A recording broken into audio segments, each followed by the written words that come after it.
শিকার করতে করতে আমার যে ঝড় পিপাসা পেয়েছে।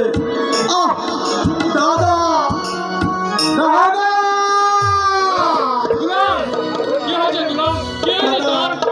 দাদা আমার যে ঝড় পিপাসা পেয়েছে দাদা। পিপাসা পেয়েছে? আমাকে জল এনে দাও দাদা। ওরে দুলাল, এই বড় মাঝে আমি কোথায় জল পাবো? দাদা জল না দিলে যে আমি বাঁচবো না দাদা। আনন্দ দুলাল, তোকে যে আমি বাঁচতে দিতে পারি রে। আমরা মনে হয় বেশি দূর আসিনি, ওই তো সামনে দেখা যাচ্ছে মায়ের মন্দির।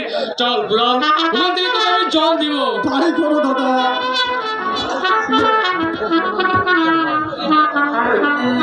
জল না দিলে যে আমি বাঁচবো না দাদা।